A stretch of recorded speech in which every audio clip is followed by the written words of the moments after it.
राजधानी भोपाल के वक्फ बोर्ड संशोधन अध्यक्ष सरवर पटेल का वक्फ संशोधन बिल को लेकर दिया गया बयान, जहां पर उन्होंने मीडिया से बातचीत करते हुए कहा कि पटेल ने कहा कि नए संशोधन कानून को हिस्टोरिक कदम बताया जा रहा है। उनका दावा है कि यह कानून मुस्लिम समुदाय के सबसे कमजोर तबकों जैसे कि गरीब, पासमांडा, मुसलमान, महिलाएं और बच्चों को प्रतिनिधित्व देगा।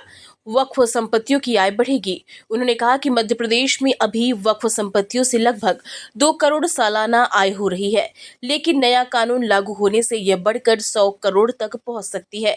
पूरे देश में इस तरह की वृद्धि 12,000 करोड़ के करीब हो सकती है। पटेल ने कहा कि कानून वक्फ संपत्तियों पर कब्जा करने वाले वक्फ माफियों और विपक्षी दलों के उन लोगों की वस्तुस्थिति को बदलने वाला है जो विरोधी प्रचार कर रहे हैं।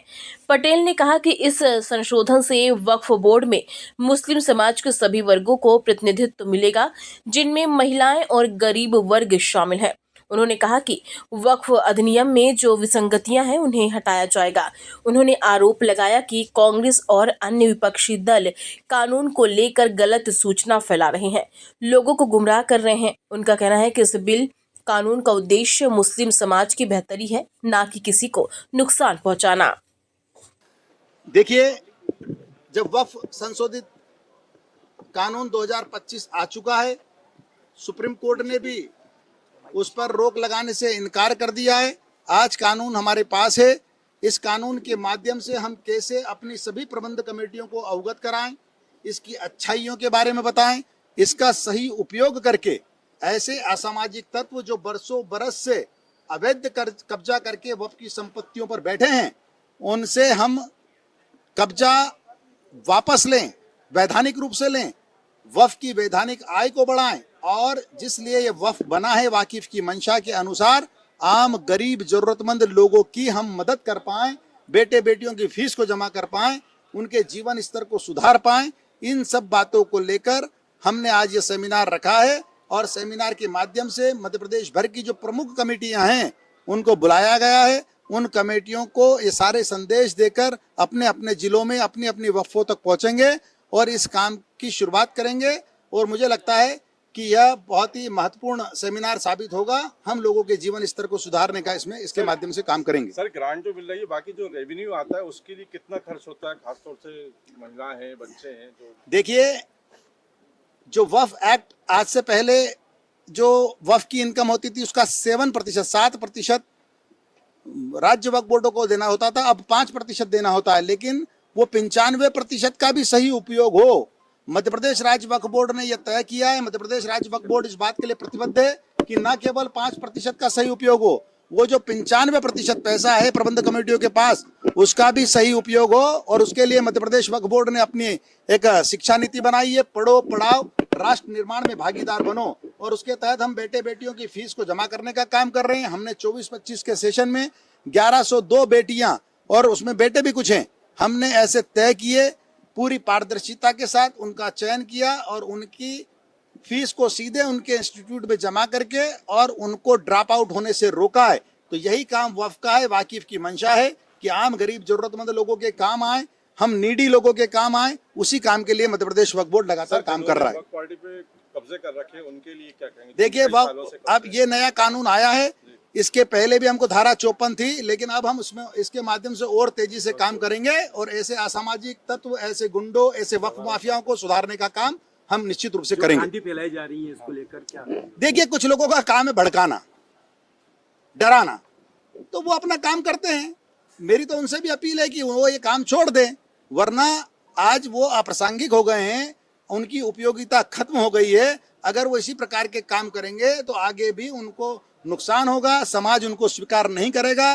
वो भड़काने का काम बंद करे, वो लोगों को पढ़ाने का काम करे, लोगों की बढ़ाई की काम करें कि वो कैसे बढ़ सकते हैं, उनका जीवन स्तर कैसे सुधर सकता है। लेकिन कुछ लोगों के चरित्र होते हैं। अब उन्होंने धारा 370 में विरोध किया, उन्होंने 3 तलाक को जब अवैध घोषित किया उसका विरोध किया, उन्होंने जब CA NRC आया उसका विरोध किया, तो उनका व्यापार है। कुछ लोगों का यही काम है। कुछ लोग दिन भर झूठे सच्चे कागज बनाकर और शिकायतें करते हैं, कोर्ट तक को नहीं छोड़ते हैं, लेकिन अंततः सत्य की जीत होती है। सत्य को परेशान किया जा सकता है, पराजित नहीं। ऐसा हमने अपने पुरखों से सुना है और यही पाया है और यही उम्मीद करते हैं कि इंशाअल्लाह ताला आगे भी यही होगा। सर अभी तक कितनी संपत्तियां आपने वापस ली हैं? देखिए हम लगातार प्रयास कर रहे हैं। हमने एक स्थान पर जहां मात्र 15 दुकानें दिखा रखी थी और जब हमने वहां जांच करवाई तो 115 दुकानें निकली, गोडाउन अलग, स्कूल अलग। तो 7 करोड़ 11 लाख रुपए की रिकवरी भी निकाली और उनसे कब्जा भी लिया। इसी प्रकार से हमने जो 27 करोड़ रुपए का नोटिस दिया है वो यहाँ दिया है आपके अपने भोपाल में, यहीं से 50 मीटर के दूर पर आप जाइए, यहाँ जीवन रेखा नामक अस्पताल जो डॉक्टर फरीद साहब चलाते थे वो उसका हमने कब्जा लिया और वैधानिक रूप से उनको अपना किराएदार बनाया। 1,80,000 रुपया महीने में उनको हमने अपना किराएदार बनाया है। इसी प्रकार से हमने सागर के बीना में 1 करोड़ 84 लाख रुपए की आरआरसी जारी की, उनसे हमने सारी दुकानों का कब्जा लिया और पुरानी रिकवरी करना की प्रोसेस में हैं हम लोग। इसी प्रकार से हम पूरे मध्य प्रदेश में जहां जहां गड़बड़ियां हैं हम टारगेट करके और इस प्रकार के काम कर रहे हैं। आज हमारा अंजुमन जबलपुर ले लीजिए, जबलपुर के अंजुमन में 7 स्कूल और 1 कॉलेज हमारी संस्था में चलते हैं और जबलपुर अंजुमन में 7 कॉलेज और स्कूल में हमारे कर्मचारी अधिकारी वहां घुस नहीं पाते थे। ऐसी गुंडागिर्दी, यहाँ से कमेटी बनाकर जाओ, यहाँ से प्रबंधन कमेटी बनाओ और वहां जाकर के दो ये संपत्ति हमारी है, ये तो नहीं चलेगा। कानूनन अगर कोई संपत्ति वक्फ की है तो वक्फ की रहेगी। हम इस वर्तमान वक्फ बोर्ड ने वहां अनवर भाई के अध्यक्षता में कमेटी बनाई और जाकर कब्जा लिया। आज 7 स्कूल और 1 कॉलेज बेहतरीन तरह से चल रहे हैं, लेकिन कुछ लोग हैं दिन भर झूठ सच फैलाते हैं। तो कानून अपना काम कर रहा है, उनको ठीक करने का काम कर रहा है कानून। सर हॉस्पिटल भी तो बताइए कितने खोले? देखिए हमने शिक्षा के साथ साथ स्वास्थ्य पर भी काम चालू किया है। मध्य प्रदेश में हमारी अपनी संपत्ति पर हयात हॉस्पिटल संचालित था। जब हम आए तो उस पर ताला लग गया। हमने पता किया तो कभी वो हयात तो कभी अलसिफा और कभी ताले इस रूप में जाना गया।